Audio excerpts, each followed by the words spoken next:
할렐루야. 제가 그동안 두 달 동안 안식연구원로 이렇게 잘 쉬고 왔습니다. 근데 몸은 잘 쉬었는데 어디에 가 있든 마음은 늘 불편하더라고요. 쉬는 게 아니더라고요.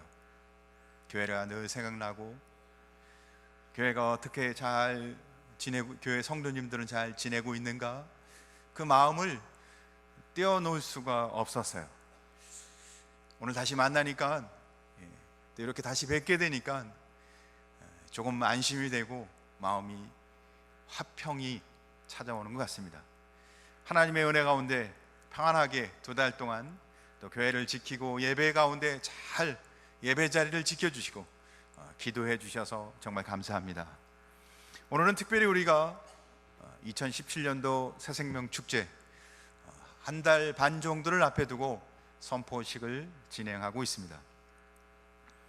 저희는 이런 질문을 하나쯤 해야 한다고 생각합니다.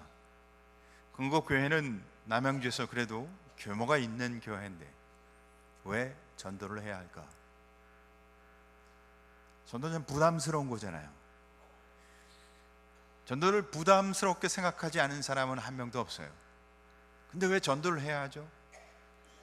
이 교회가 이렇게 크게 지어놓고 예배당을 채우기 위해서인가요? 아니면 맡겨진 직분이 있기 때문에 사명으로, 직분 때문에 어쩔 수 없이 해야 할까요? 저는 우리가 전도하는 이유는 생명을 구원하는 일이기 때문이라고 생각합니다. 주님이 이 땅에 오셔서 십자가에 돌아가신 것은 영혼을 구원하기 위해서입니다. 생명을 구원하기 위해서입니다.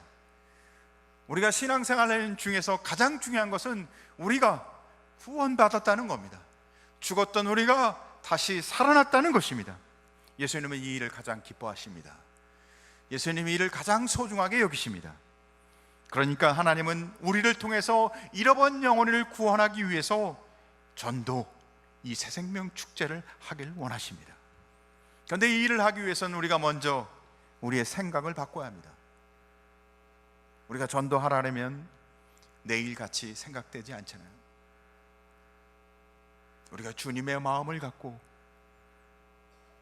왜 생명을 구원해야 하는지, 왜 복음을 전해야 하는지 우리의 생각이 새로워지고 바뀌어지는 시간이 되길 간절히 소원합니다. 그래서 첫째, 생각을 바꿔야 쓰임을 받습니다. 생각을 바꾸지 않으면 우리는 하나님 앞에 쓰임을 받을 수가 없습니다. 예수님의 수제자였던 베드로는 신앙이 참 좋은 사람이었어요. 늘 기도하는 사람이었어요. 늘 하나님 중심으로 살아가는 사람이었어요. 그러나 그를 바꾸는데 하나님이 얼마나 애를 쓰는지 몰라요. 우리가 생각하기면 신앙이 좋고 늘 기도하는 사람이면 정말 하나님 마음에 합한 사람 아닙니까? 근데 그를 바꾸려고, 그의 생각을 바꿔놓으려고 하나님이 얼마나 애를 쓰는지 몰라요. 왜죠? 그렇게 신앙이 좋고 늘 기도하는 그 사람이 이방인들에게는요 접근도 안 해요. 상종도 하지 않았어요. 신앙이 좋은 사람에게 그가 하루는 열심히, 유대인은 하루에 3번씩 기도를 하죠. 신앙 안 좋은 사람은 그렇게 기도할 수가 없어요. 신앙이 좋으니까 하루에 3번씩 기도하는 겁니다. 근데 하나님이 그 기도 중에 환상을 보여주십니다. 하늘에서 보자기가 내려오는데 그 보자기에는 유대인들이 부정하게 여기는 동물로 가득 차 있었어요. 그러고는 한 음성이 들립니다. 하나님의 음성이었죠. 먹으라. 유대인인 베드로는 부정한 것을 먹을 수가 없어요. 왜? 이건 신앙이니까. 신앙이 좋은 베드로가 그 부정한 걸 먹겠어요? 안 먹어요. 신앙을 지키기 위해서도 그는 거부합니다. 안 먹겠습니다. 그래서 그 환상이 없어졌다. 다시 환상이 두 번째로 보입니다. 똑같이 부정한 것이 내려와요. 그런 음성이 똑같이 들립니다. 먹으라. 베드로는 안 먹겠습니다. 제가 어찌 먹겠습니까? 부정한 것을. 그러다 또 없어지고 3번째로 다시 보자기가 내려옵니다. 그런 음성이 다시 들려요. 먹으라. 그것은 하나님의 음성이었어요. 자기의 신앙으로는 절대 먹으면 안 됐어요. 근데 그 순간 밖에서 문을 두드리는 소리가 납니다. 이방인 군 장교의 수하에 수종드는 사람이 밖에서 문을 두드려요. 밖에 나와 보니까 이방인이 자기를 초청하는 거예요. 베드로는 자기에게 보여준 환상을 통해 생각을 바꿉니다. 그러고는 이방인에게 가서 복음을 전해요. 설교를 하죠. 이전까지 그는 이방인에게는 절대 가지도 아니 말도 섞지도 함께 하지도 않았어요. 그런데 그 환상을 본 이후 생각을 바꿔 이방인에 가서 설교를 합니다. 근데 놀랍게도 그 설교를 듣고 사람들이 오순절 성령의 역사가 일어나듯 사람들이 회개하고 예수를 믿고 변하기 시작하는 거예요. 그러면 베드로가 그들을 세례를 베풉니다. 사랑하는 성도 여러분, 생각을 바꿔야 하나님 앞에 쓰임 받는 줄 믿으시 바랍니다. 성경에는 유명한 선교사가 한 명 있습니다. 바울이죠. 원래는 사울이라고 불렀습니다. 그도 어마어마한 위대한 하나님의 일꾼입니다. 그런데 그를 생각을 바꿔 그런 위대한 일꾼으로 바꾸는데 하나님이 직접 개입하셔서 그를 바꿔놓습니다. 그는 처음부터 하나님의 사람이었습니다. 그는 처음부터 하나님에 대해 특심을 갖고 있는 사람이었습니다. 그는 생명을 갖고 인생을 걸고 하나님을 위해 살기를 작정한 사람이었습니다. 그래서 그는 괴수 이단의 추종자들을 하나님을 너무 사랑했기에 그 추종자들을 끝까지 쫓아가서 핍박하고 그들을 잡아 가두기 위해서 쫓아갑니다. 그가 하나님을 사랑하는 방법이었어요. 그래서 그가 다메섹 도상까지 가는 중 하늘에서 빛이 비쳐 그를 쓰러뜨리고 하나님의 음성이 그의 귀에 들립니다. 그는 너무 하나님을 사랑했기에 다메섹 도상까지 쫓아가서 사람들을 핍박하고 있는데 그는 그가 정말 주님을 사랑했기 때문에 행한 일이었어요. 근데 그때 하나님의 음성이 들려요. 왜 내가 나를 핍박하느냐? 사랑하는 성도 여러분, 잘못된 신앙은 하나님을 핍박하는 겁니다. 얼마나 충격적이었겠어요. 자기는 이것이 정말 하나님을 사랑하는 믿음의 삶이라고 생각했는데 잘못된 신앙관을 갖고 살아가니까 그것이 도리어 하나님을 핍박하는 것이었다는 거예요. 성경에 나와 있는 성도들뿐만 아니라 지금 오늘 예배드리고 있는 우리도 생각을 바꿔야 영혼을 구원하고 생명을 구원하는 하나님 앞에 존귀한 일꾼으로 쓰임받게 될 줄 믿으시 바랍니다. 성경에 주님이 세상에 오셔서 사역하는 중 가장 힘든 것이 무엇인지 혹시 아시나요? 뭘 제일 힘들어 하셨을까요? 사람의 생각을 바꾸는 것이 가장 힘들었습니다. 예수님이 오는 당시에 가장 종교적이고 가장 신앙의 열심, 종교적 열심을 갖고 있는 사람들은 바리새인, 서기관, 사두개인. 근데 그 사람들은 생각을 바꾸지 않았어요. 열심히 예배드리고 철저하게 기도하고 그런데 생각을 바꾸지 않아요. 얼마나 힘든지 몰라요. 생각이 바뀌어야 하나님 앞에 쓰임 받는 줄 믿으시 바랍니다. 그래서 두 번째, 주님 사역의 무게 중심은 어디에 있습니까? 주님이 우리에게 모범을 보여줘요. 우리가 무엇에 뜻을 두고 살아가야 할지, 우리가 어디로 생각을 바꿔야 할지 우리에게 모범을 보여주십니다. 예수님이 어느 날 예루살렘 중심 가운데서 사람들과 만나 그들에게 하나님의 말씀을 가르치고 있는데, 예수님과 함께 했던 사람들은 도덕적으로 타락한 사람들이었어요. 돈 때문에 인생이 공고한 사람들이었어요. 병으로 신음한 사람들이었어요. 이례적, 지금 급하니까 주님을 찾는 사람들이었어요. 별 볼 일 없는 사람들, 확신이 없는 사람, 영적으로 혼탁한 사람, 그러니까 별 볼 일 없는, 소중하지 않은 그냥 그런 사람들과 함께 예수님이 함께 있었던 거예요. 그 모습을 보고 있던 종교적인 사람들, 예수님을 조롱합니다. 하나님의 아들이 어떻게 저런 사람들과 지내지? 어떻게 저런 사람들과 어울리고 있지? 그런 그들끼리 모여서 수근수근 거립니다. 몹시 불만스러웠어요.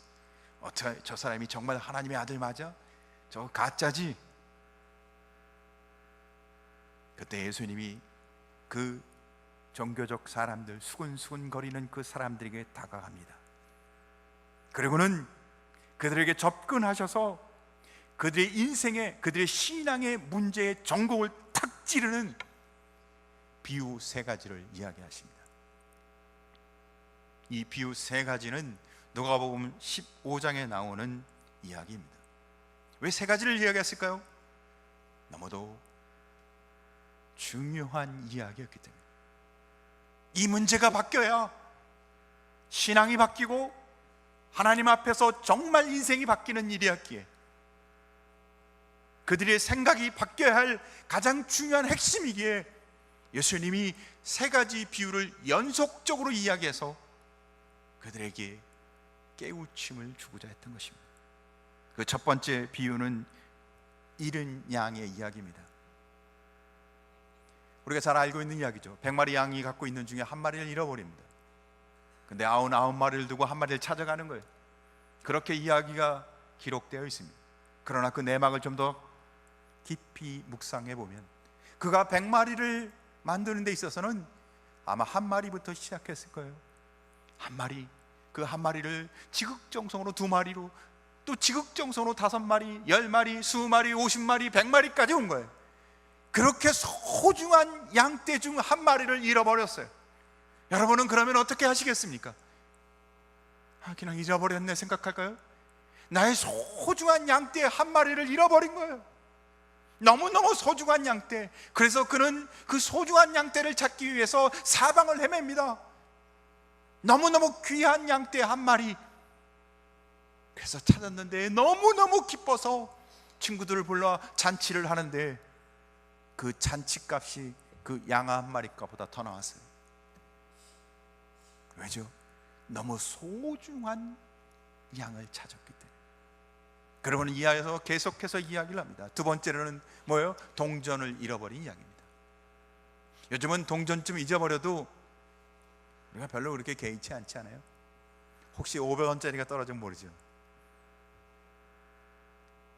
그래서 한 100원짜리가 뚝 떨어져 갖고 이렇게 잃어버렸다고 해도 그렇게 우리가 찾으려고 애쓰지 않을 겁니다. 근데 이 여인은 동전을 하나 잃었는데요, 등불을 켜고 그 밤새를 그 동전을 찾기 위해서 애를 씁니다. 왜 그랬을까요? 그 동전은 이 여인에게 정말 소중한 것이었기 때문입니다. 누군가에게 선물을 받은 아주 소중한 동전이었던 거예요. 그래서 그 동전을 꼭 찾아야 했다는 거예요. 왜? 소중했기 때문에.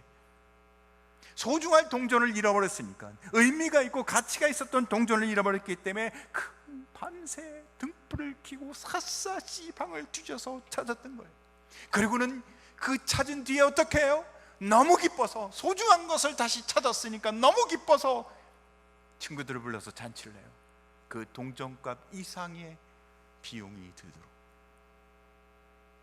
그리고는 예수님이 2가지 비유를 마치시면서 그 이야기를 듣고 있는 사람을 다시 한번 돌아봅니다. 그들이 정말 예수님의 비유로 하시는 이 말씀을 잘 듣고 있는지 다시 살펴요. 왜? 예수님이 하시는 사역 중에 그들의 생각을 바꾸는 것보다 더 귀한 일이 없었기 때문에. 그들이 정말 이야기를 잘 듣고 변하기를 원하셨기 때문에. 그러고는 세 번째 이야기를 하세요. 우리가 잘 알고 있는 이야기죠. 탕제 이야기입니다. 둘째 아들을 잃어버린 거죠. 한 집에 큰 아들이 있었습니다. 그 아들은 교과서 같은 모범생이죠.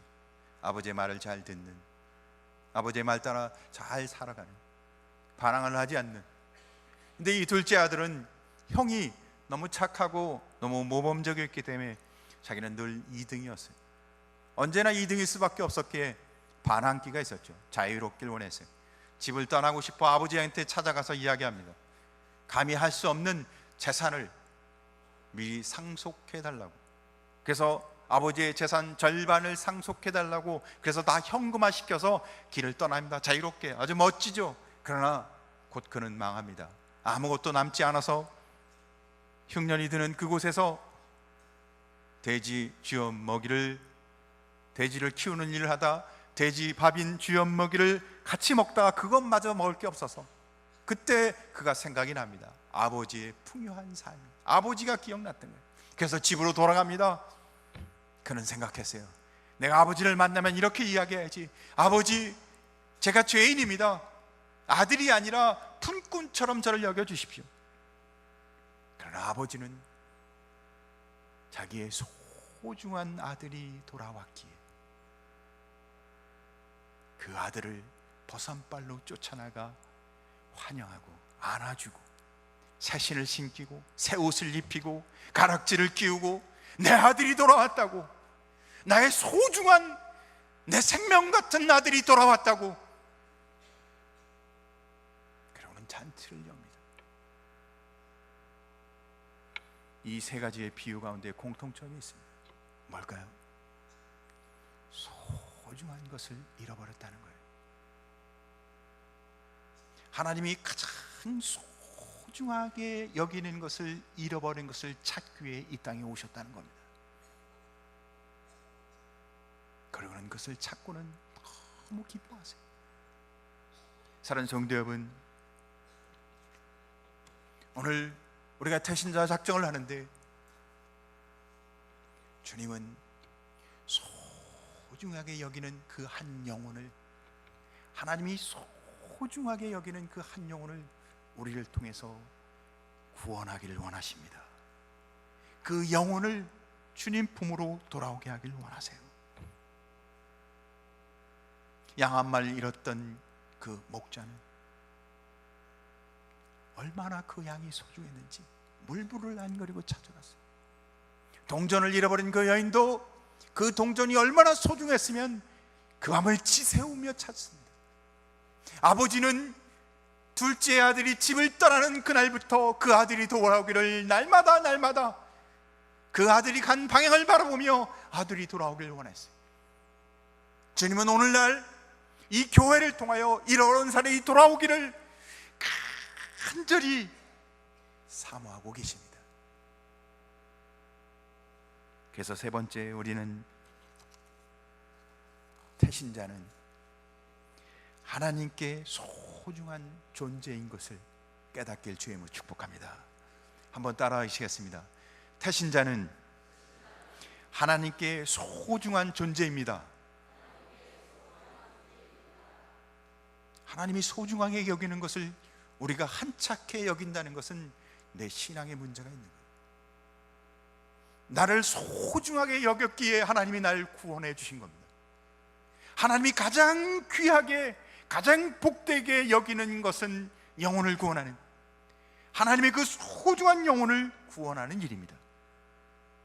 그러나 우리는 너무 쉽게, 너무 자주 바리새인 같은 생각을 하며 살아갑니다. 바리새인들은 그들은 예수 그리스도를 그들은 이미 하나님을 믿었기 때문에, 우리는 이미 선택받았기 때문에, 우리는 선민이기에, 우리는 이미 예배드리고 헌금도 잘하고 기도하고 있기에, 천국 가는 것이 예약되어 있기에 우리는 저들과 달라. 내가 예배 잘 드리고 있고 나는 편하니까 문제가 없어. 바리새적 생각입니다. 저들과 내가 무슨 문제야? 내가 그들을 구원하는데, 내가 저들에게 복음을 전하는데 나와 무슨 상관이 있어? 그들이 잘 살든 못 살든, 예수를 믿든 말든, 천국을 가든 지옥을 가든, 사랑하는 성도 여러분, 그러나 하나님은 그 한 사람 한 사람을 소중하게 여기고 다시 돌아오기를, 구원받기를 원하신다는 겁니다. 어떤 사람이든, 남자든 여자든, 돈이 많든 적든, 교육을 많이 받았든 못 받았든, 나한테 잘 해주든 나에게 아픔을 줬든, 내가 만나기에 편한 사람이든 내가 만나기에 불편한 사람이든 상관없이 그 한 사람 한 사람이 하나님께 너무너무 소중한 사람이라고, 사랑하는 성도 여러분, 이 주님의 마음으로 복음을 전하고 그 사람을 교회로 인도하고 하나님 품으로 그들을 데려오는 복된 사명을 감당하는 금곡교회 성도 되시길 주님으로 축복합니다. 그래서 누가복음 오늘 읽은 19장 10절 말씀은 우리에게 이렇게 말씀하고 있습니다. 인자가 온 것은 잃어버린 자를 찾아 구원하려 하심이니라. 할렐루야. 기도하겠습니다.